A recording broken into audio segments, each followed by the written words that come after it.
Vice Chancellor Dr. Ishwar Bhatt, Professor Ravi Verma Kumar, Senior Advocate, Dean and Director of the Karnataka Law State Law University, Dr. Ratna R. Bharma Gowda, Professor G.B. Patil, Mr. Mohammad Zubair, Registrar KSLU, distinguished jurists, judges, senior and junior lawyers, academics, members of the faculty of KSLU, members of Professor Havanur's family, dear students, ladies and gentlemen. I am honored and privileged to be invited to deliver the annual Havanur Endowment Memorial Lecture. The late Havanur's contribution is path-breaking and unparalleled. His report on the socially marginalized and backward people was implemented by the then government of Karnataka in 1977 in the letter and spirit. My first association with him was in 1982 when the Karnataka reservation policy was challenged and was being heard by the Supreme Court. Mr. Havanur used to attend each day's hearing and was a keen observer of what was going on. At that time, my knowledge was sketchy and views were typical about reservations and social transformation. I realized the vastness and complexity of the social justice project which the constitution makers had envisioned during the time. I had to work intensely in the defense of the Mandal Commission report for about 6 months when I was in the Attorney General's team of lawyers in the Indira Gandhi case, in Indira Sahani case. Havanur's participation in the Quit India movement and his unusual combination of painting with art that led him to graduate in both and become the first member of his Valmiki community to pass the LLB exam, all this you have been made aware of. You've been told about the public offices he occupied at a very young age. Vice President of the Municipality of Ranibannur from 1956 to 1962, and later Minister of Law in 1972 in the Karnataka State Cabinet. Along the way, he forayed into academics by serving as assistant professor in Government Law College, Bangalore.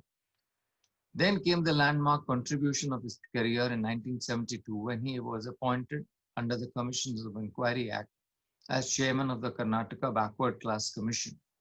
He served in that capacity up to 1975 and presented the report on the 19th of November 1975.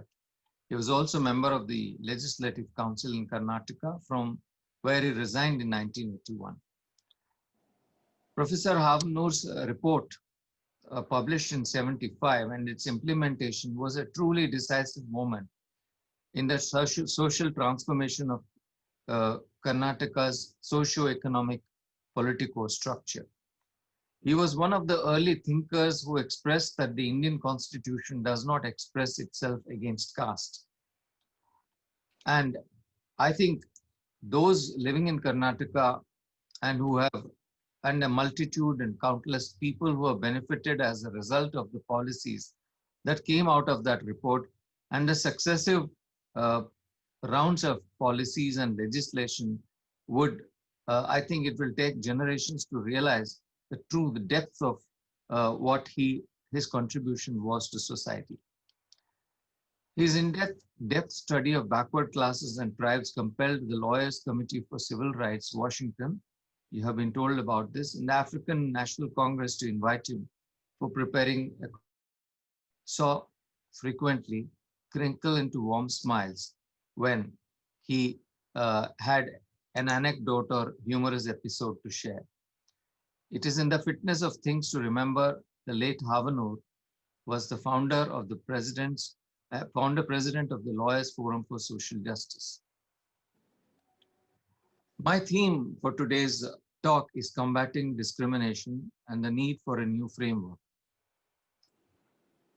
It was Ambedkar who said that it is a just society is that in which ascending sense of reverence and descending sense of contempt is dissolved into the creation of a compassionate society. Questions of discrimination, especially on grounds of caste, are as relevant today as they were at the time of the making of our Constitution. What the drafters of the Constitution, when the drafters met in 1948, they were confronted with the need to alleviate long years of suffering, millennia, on account of caste discrimination and redistribute the benefits that privileged elites had monopolized to a larger segment of the population, turning the caste system on its head. The Constitution envisions the creation of a society whose citizens share a strong sense of national identity despite cultural diversity, and based on this, the creation of a truly and intrinsically diverse and plural nation state. The institutions of governance were intended to conform to individualist conception of equal citizenship, not collectivities, encompassing equal rights for all individual citizens and upholding the principle of equality before the law. At the heart of this scheme lies a commitment to egalitarianism, and it is this ideal that we must strive to uphold and foster in the social hierarchies and each successive generation brings. It is not as if that the social hierarchy which was formulated 2000 years ago continues. No, every generation fosters its own social hierarchy, and the Constitution is the instrument, the tool with which those social hierarchies are challenged and dismantled eventually. Unlike the US, which took nearly 2 centuries to realize that true democracy means equality and actually to provide for equality in law, and where as late as in 1938, a footnote by Justice Harlan F. Stone in United States versus Caroline Products Company, in his concurrent opinion, to the effect that whether prejudice against discrete and insular minorities may be a special condition which tends to seriously curtail those political processes ordinarily to be relied upon to protect minorities, and which may call for a correspondingly more searching judicial inquiry, kicked a fierce debate in the US constitutional thinking, which continues today.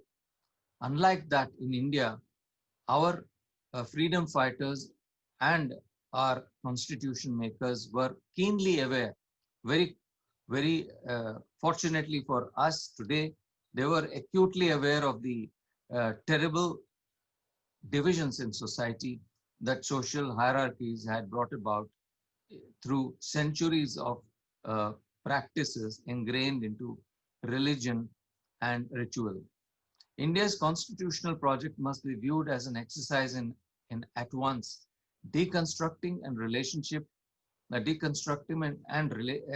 reshaping the relationship between power, discrimination, and violence. Power in this sense is not to be understood as brute physical power.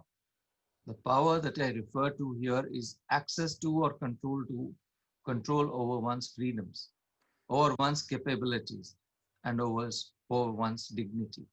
In that sense, it is more than a simple paradigm of the state's monolithic power as against oppressed citizens.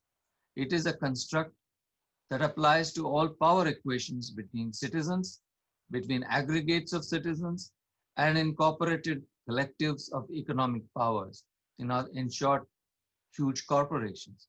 Discrimination then is to be understood as just not powerlessness, but in the context of sustained societal construction of barriers, limited access to freedom and dignity. Some of the barriers which act as pivots to discrimination are constitutionally reflected in Articles 15 and 16 of the Constitution, but they are not exhaustive. New barriers and indices of discrimination evolve with changing power equations, and violence of both varieties, the stark and the subtle, is to be understood as expressions of dominance over powerlessness. Seen from this light, the pursuit of an anti-discrimination constitutional ethic is more rigorous than the pursuit of a standalone right to equality, which is a bare-bone right to legal equality. It is much more than redistribution of resources, affirmation in public jobs and educational institutions. It is against this backdrop that we need to build upon the triangular relationship between liberty, equality, and fraternity. This narrative order of these principles in the preambular vision may be slightly modified to place fraternity in the middle as the buckle that fastens liberty and equality together. Liberty and equality often act as competing claims in rights adjudication, expressed as merit and affirmative action. The constitutional ethic uh, that reconciles the two is fraternity. The judgment of the Supreme Court reminded us the preamble and its promise of social and political justice is to be achieved despite and notwithstanding our prior history of degradation of humans among us by ascribed status and of economic poverty. These objectives are to ensure that certain invaluable qualities such as dignity, fraternity, security, and integrity of our nation state inform all our aspects of social order. The nature of fraternity renders judicial enforcement in a direct and linear fashion an extremely challenging task. That is not to say that it must not inform and instruct the judicial decisions on discrimination. It could inform discrimination claims in housing, in education, and in services, where equality as a judicial tool may not be appropriate in the absence of a claim against the state. It could inform against in regulation of political and social institutions and could induce a fresh consciousness into our democracy. The ethic of fraternity must inform fresh perspectives on enforcing equality. Fraternal pursuits on redistribution of resources, opportunities, and public goods could deliver less confrontational solutions which may not be exclusionary. In figurative terms, it may enable everyone to run the race, not depriving anyone of a chance to run, but provide different incentives and vantage points to run from. Fraternal values could be employed to persuade economic institutions to be more diverse, broadening our hitherto myopic approach of the only state pursuing distributive goals. Charters of governance of the Republic as a delineation of the Constitution is to be then seen as a charter of governance of the Republic, as a delineation of the powers of the state in its various manifestations, vis-a-vis inalienable liberties, and a document delimiting the rights and responsibilities of the Union and constituent units. It is also more than that, then. It is a compact between people about relationships that they guarantee to each other, apart from the guarantee of liberties vis-a-vis the state, in what was a society driven along caste and sectarian divisions. That is why the preambular assurance that the Republic would be one which guarantees to its people liberties, dignity, equality of status and opportunity, and fraternity is very crucial. There are in effect two integral parts of or facets of equality. One, the right of all people to the benefits of society. In that sense, the positive right to equality of opportunity. The second is the positive right to equal treatment or anti-discrimination. At first appearance, both seem indistinguishable, but a closer look shows them to be different in shape and content. The right to equality in the first sense is an affirmative one, which is that all human beings should be treated alike. Here we talk of benefits, of public goods, of services, and other rights which every citizen of a modern state can and should expect. Equality of opportunity here presupposes that there is a right to claim inhering in all. Thus, the right to claim public employment, the right to claim entry in public spaces, the right to claim admission in public institutions of learning, etc., should not have barriers.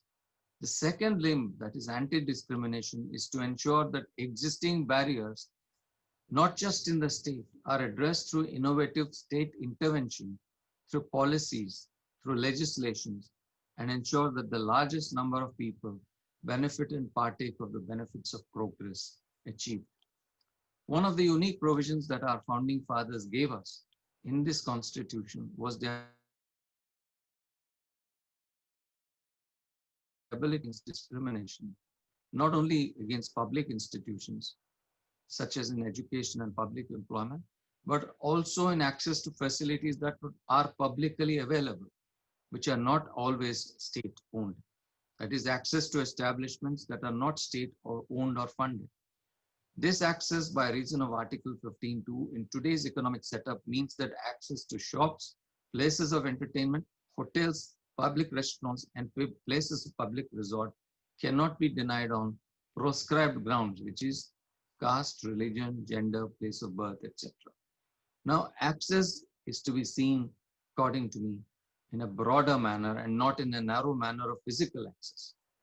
This assures that all citizens have accessibility and are to necessarily accommodate each other in these places, even though they may not be established by the state or funded by it. Most crucially is the injunction against untouchability under Article 17, which underlines the societal resolve to eradicate this obnoxious practice of treating a set of human beings as secondary or worse. One of the ways in which the state has sought to increase representation in education, in employment, and of those who face social discrimination is reservation. The Indian law has created a set of legal categories, which you are all aware. I don't think I should reiterate that. You've got scheduled castes, scheduled tribes, referring to tribal group, and other backward classes identified through social and educational backwardness. In relation to these groups, the normative justification for reservation has been that equality of opportunity would be effectively denied to these groups as they could not, given their history of marginalization, compete on equal terms, and hence required special guarantees to access opportunities that they were otherwise denied. We have today identified more than 3,500 distinct social groups as needing preferential treatment and creating reservations up to 50% in education and employment. Policies are rooted in Indian constitutional guarantees of equality that they authorize the government to make special provisions for socially and educationally backward classes. In the first 3 decades, selection of these groups was left largely to the state governments, with the result that the Indian Supreme Court repeatedly struck down plans that seemed primarily to benefit certain groups or that were based on traditional assumptions, based upon caste prejudice, without empirical research. In 1980, the Mandal Commission was appointed, which conducted a nationwide survey, which used a variety of empirical factors, including social discrimination, educational deprivation, and economic status, to define groups in need, producing that list of 3,500.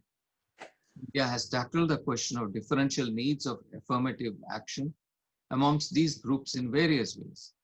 The SC and STs, considered the most disadvantaged in every respect, have each their own separate quotas which relate to every union, territory, and state that are generally proportionate to their share of the population at that state level. They do not have to compete for these reserve posts against the more populous and frequently relatively affluent and influential OBCs.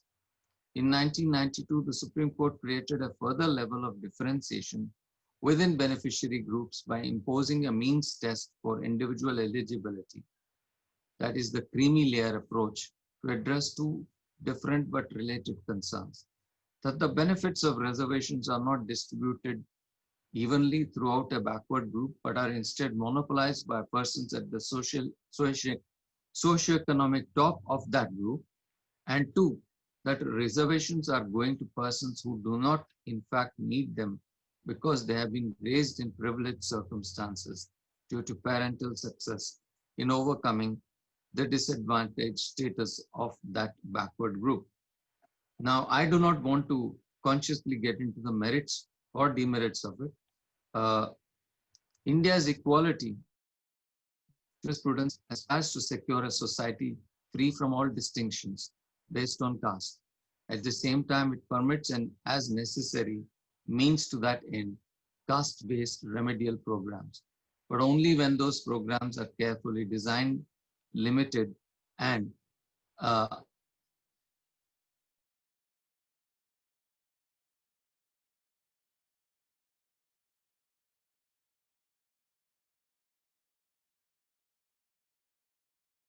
And perhaps in the case of certain communities, it go on for further periods. The Indian perspective is that affirmative action is nothing but the rationale of a just and fair social order. Affirmative action is not an exception to equality, but a method of ensuring equality by enabling all individuals to perform according to their potential. Now I come to a comparative perspective. Affirmative action in the US are race sensitive and have led to development of the minorities and extend even to women, unlike in India, which has begun only recently for the last 15 or 20 years. Some of them have been withdrawn due to the criticism that they result in extreme partiality towards minorities and women. Affirmative action in the US essentially aims to achieve targeted goals and not provide blanket reservation to specific quotas. The first one, Executive Order number 10925 of President Kennedy, directed that all government agencies are to go beyond passive non-discrimination to take affirmative action, not so as to not discriminate in hiring. In 1964, the Civil Rights Act mandated non-discrimination by race, ethnicity within federally assisted programs.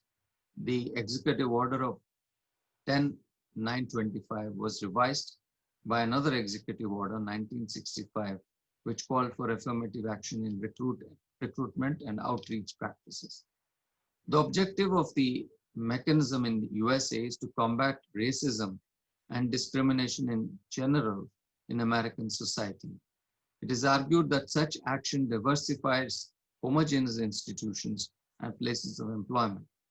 As compared to this, there is criticism of affirmative action in the US, as the opponents allegedly call it as a reverse discrimination.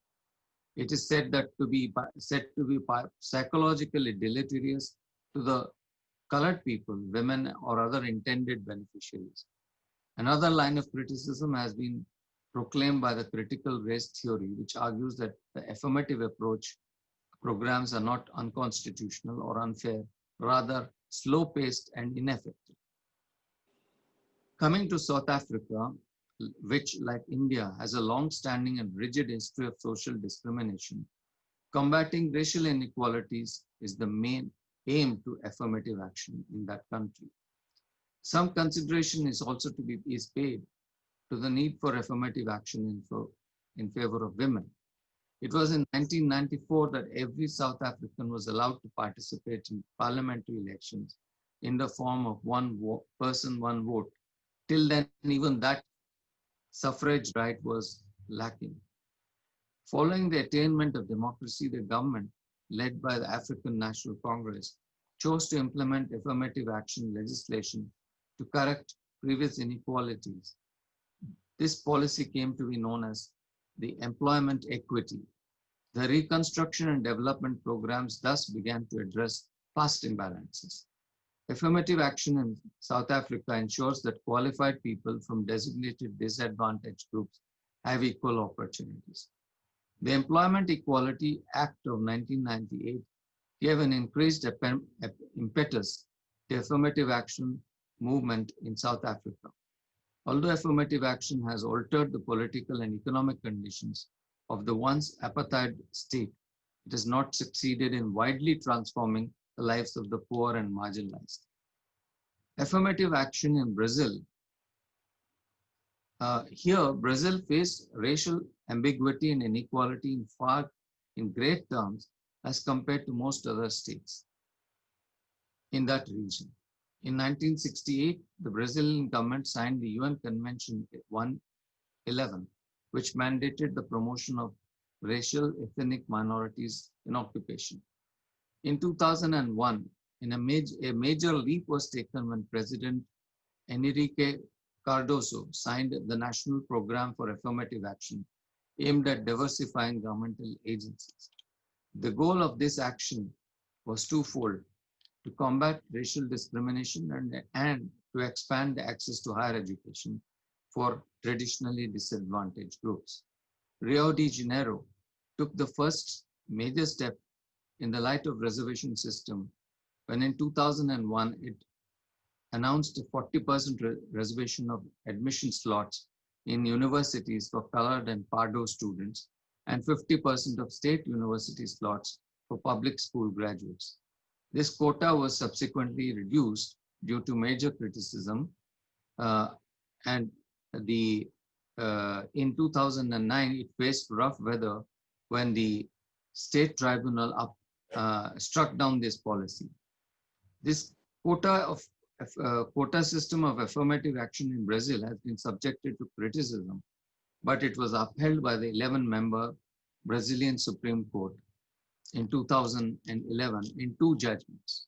This has led to change in the racial identity in Brazilian society. Affirmative action programs in Brazil have achieved success, yet then lots need to be done in the general context, as major focus is confined to equal opportunities in universities and educational institutions. Now one has to turn to contemporary realities. Where do we stand after all these years of independence? There is sufficient evidence that amply demonstrates that various aspects of stigmatization, exclusion, and rejection that Dalits continue to face in contemporary India. In rural India, despite the breakdown of the traditional subsistence economy, caste continues to exert its strong presence in several and different dimensions. Untouchability is not only present all over rural India, but it has survived by adapting new socio-economic realities and taking on new and insidious forms. A study conducted by the National Council of Applied Economic Research revealed that 1 in 4 Indians admits to practicing some form of untouchability in their homes. As recently as in 2010, the survey documented 98 types of practices, which are untouchability practices directed towards Dalits by non-Dalits. These include well-known forms such as preventing them from entering temples, but also mind-boggling variety of other practices, that Dalits not being allowed to enter the kitchen, even when they are employed as domestic workers, not being allowed to buy or rent houses in non-Dalit residential areas, or public goods such as streets or municipal taps not being allocated to parts of the village where they live. A comprehensive empirical analysis of violence against Dalits over the period 2001-2009 found that violence against Dalits and criminal violence and attacks increased when expenditure gaps between Dalits and upper castes decrease. This could be due to upper castes feeling threatened, or a reaction to perceiving unsettled of an entrenched social hierarchy, where Dalits are expected to remain at the bottom of the socio-economic ladder.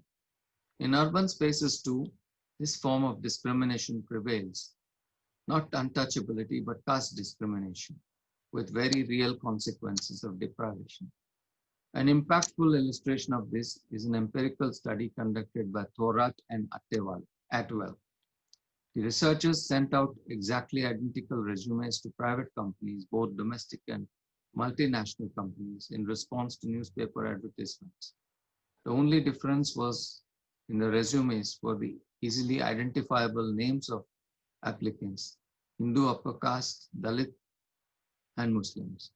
The study revealed significant differences in fallback between Hindu upper castes and the other 2 categories. Another such study was done for firms in Chennai, which tested for the effects of caste and gender, and found that Dalit women got the lowest fallbacks. Reservations are designed to encourage representation in the public sector. There is still a long way to go if meaningful representation is to be achieved, despite the fact that it is many decades since they first made their appearance in India. In public administration, it has been found that there is shortfall in the recruitment of SCs and STs, especially STs, in the elite services, and smaller percentages rise to highest levels of administration. Their concentration in the central government is at the lower levels of the bureaucracy, where in some of the jobs, or rather overwhelming number of jobs, the occupations traditionally associated with SCs has an overwhelming preponderance of these groups, suggesting a reproduction of persisting patterns of social dominance. In all opposition to affirmative action, there is never any protest against overrepresentation of low castes in low-paying jobs. Mark Delanter has observed that before 1900s, for years, quotas remained unfulfilled for reasons of indifference or hostility on the part of the appointing authorities, insufficient publicization of vacancies, and sheer expense of application. At the higher levels or promotion levels, formal and informal procedures operated to keep out the SCs, such as ad hoc and temporary positions, elimination through personal evaluation procedures like interviews, personality tests, and unfair adverse entries. These are hard to actually, these prejudices are hard to prove in courts. In higher education, reservations have a crucial role to play, introducing learners from these groups to another world and a different future breaks the silence imposed by marginality, caste prejudice, and poverty. Reservations have acted as a form of social engineering to address centuries of oppression and discrimination. Extreme inequities in distribution of educational opportunity and the formation of huge class of Indian citizens who are not equipped to compete without assistance. These are not matters of history. Dalits cite countless examples from their experience, where they have been interrogated about identities, castigated by prospective employers for their support of reservations, etc. At this stage, I must also caution that there are two dangers against which affirmative action should be guarded, which should guard itself if it is to survive challenges. First, that we must realize that it should at some stage be a tapering concept and also seen to be so in order to redeem itself from the compulsions of electoral politics inevitable in democratic society. Second, we must reassess existing strategies in the light of better knowledge of social realities, and affirmative action must be reconstructed and justified in terms of those realities grounded on empirical research. Here, I also underline the need to ensure that the intended beneficiaries should be the actual beneficiaries, and that somewhere down the line, these benefits should not be hijacked by people who have actually benefited over a period of time.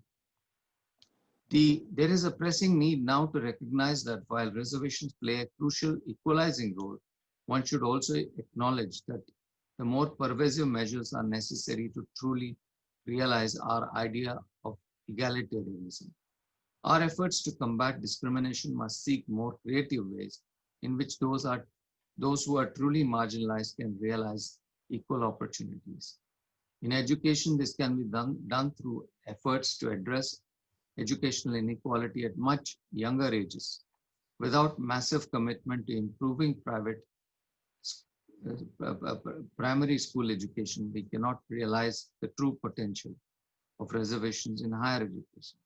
Students from marginalized communities find it hard to succeed in competitive entrance exams due to past handicaps, lack of good quality schooling, lack of access to special tutorial or coaching centers that prepare candidates for open competitive examinations, and so forth.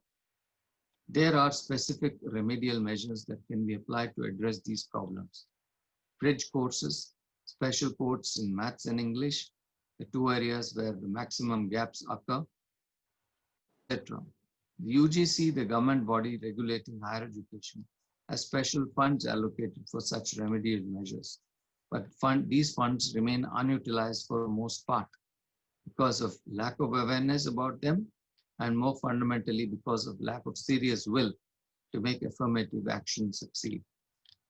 Affirmative action in India, due to the specific forms it takes, cannot be a complete remedy for discrimination, if not for any other reason than that it is applicable only to the public sector, whereas there is some evidence of widespread discrimination in the private sector, which is becoming increasingly important in our economic and social structures today.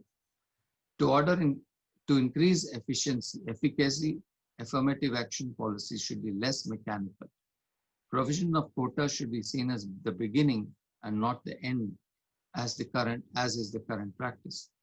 There needs to be a holistic focus on outcomes. Out-of-the-box measures targeted towards Dalits and Adivasis should be considered, which go beyond the scope of the reservation system.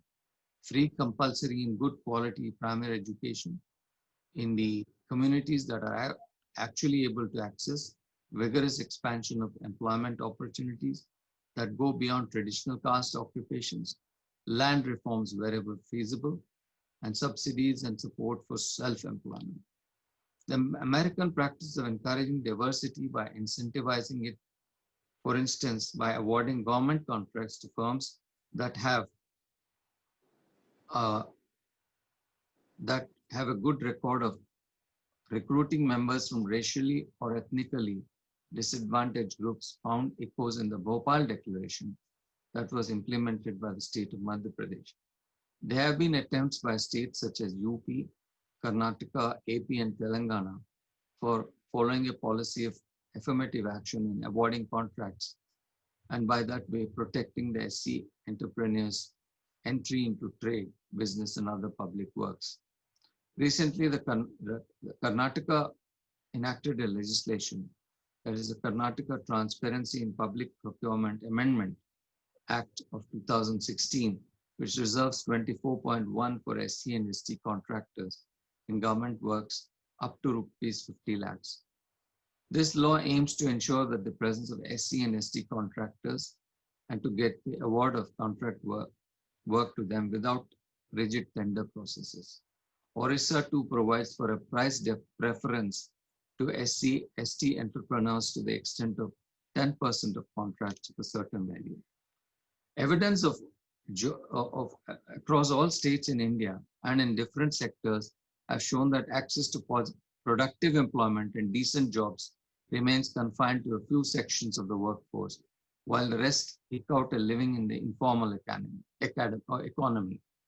The lines of division between those who are included in good jobs and those who are excluded run deep and are based on caste, religion, region, all of which overlap with class and gender, such that even within the small section of the labor force which is productively employed in decent jobs, some groups are better represented than the others. One way in which private sector can make substantive contributions to alleviate discrimination and inequality is through corporate social responsibility. CSR has been compulsory in India since 2013. These initiatives have taken two different major forms: education of the underprivileged, either through special schools or other programs to support school-going children, and support to poor women through home-based work or microfinance. While these measures are significant, there are some other spheres where CSR could be directed with even greater benefit. The definition and scope of CSR needs to be broadened to include measures to counteract natural tendencies towards exclusion of certain groups.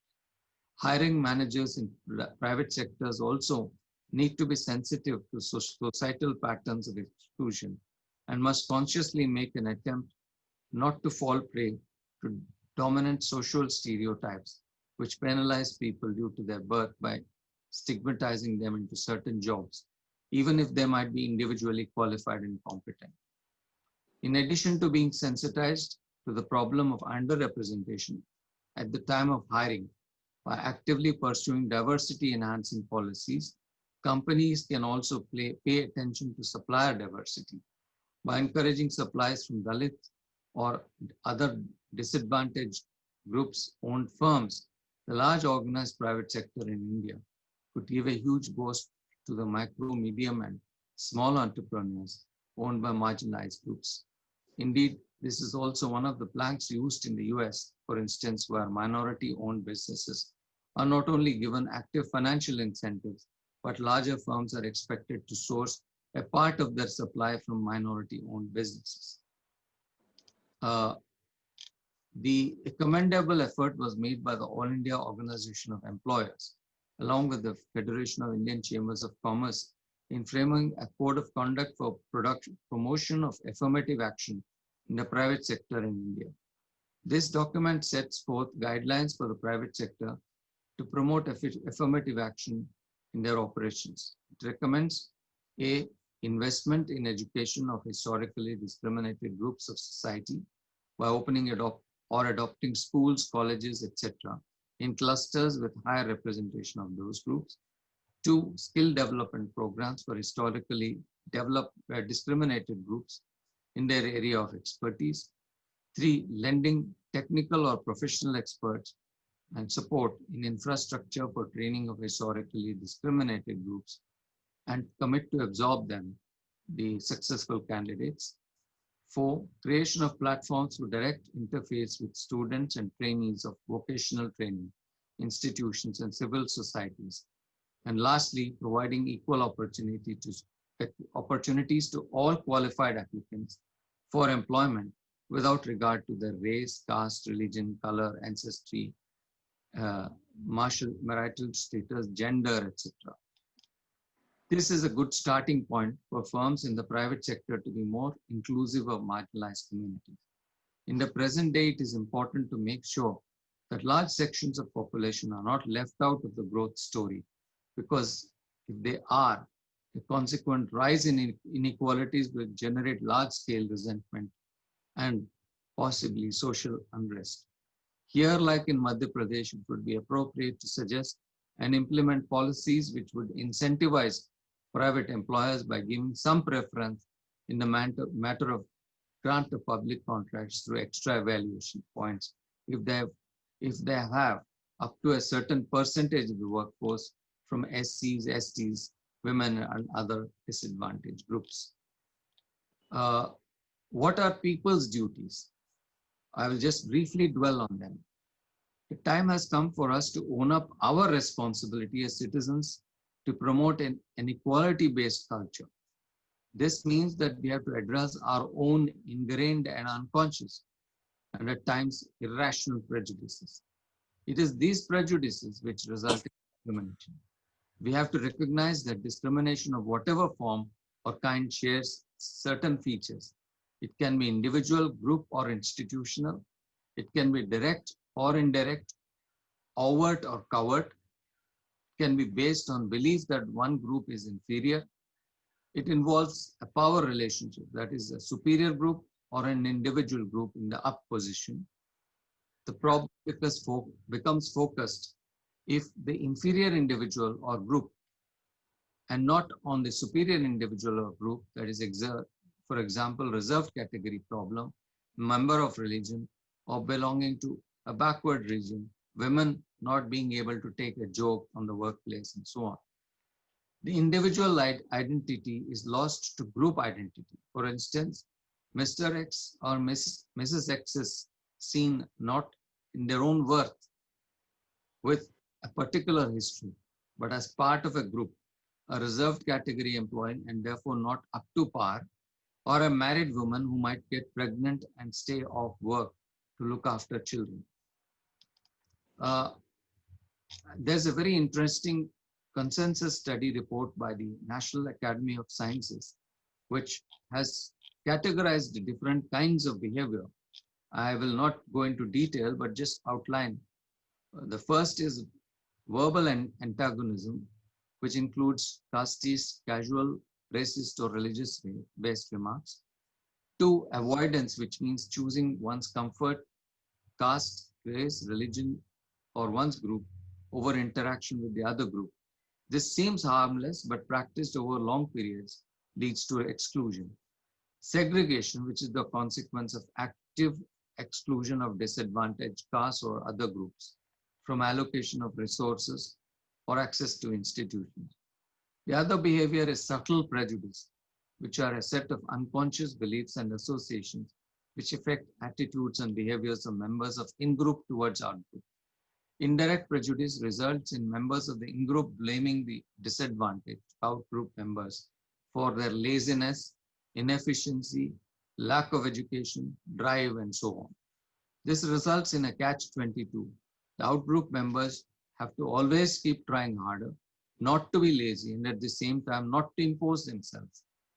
The other forms can be statistical discrimination or profiling, where the firm from the in-group uses overall beliefs about a group. That is, for instance, people of a particular community being very sharp, some members or tribe or caste being lazy or unreliable, people from some reason or state or caste or community being very quarrelsome, which results in decisions adverse to individuals. The last is institutionalized or structural discrimination. It's the reflection by organization of biases similar to those which people have who operate within them. John F. Kennedy once said that all of us may not have equal talent, but should all have equal opportunity. I would say that opportunity should be meaningful and not just formal. Till today, the method of testing a person's worth is based on certain assumptions rooted in past prejudices. That is, that intelligence tests are premised on language proficiency, rote learning, self-confidence, or assurance. Often these tests are stereotypes and blunt instruments.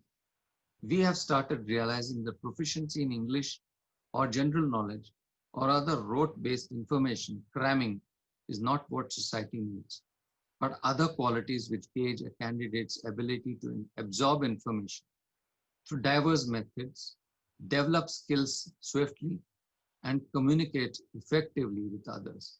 Here, the language too plays an important role. Not language of English, but the use of terms which are neutral and which show compassion and empathy.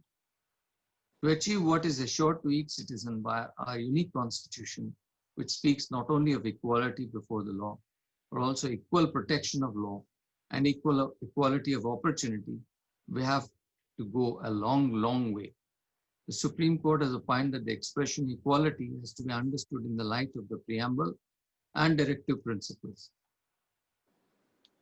The task of achieving this equality, 73 years after independence, is as daunting as it seemed earlier.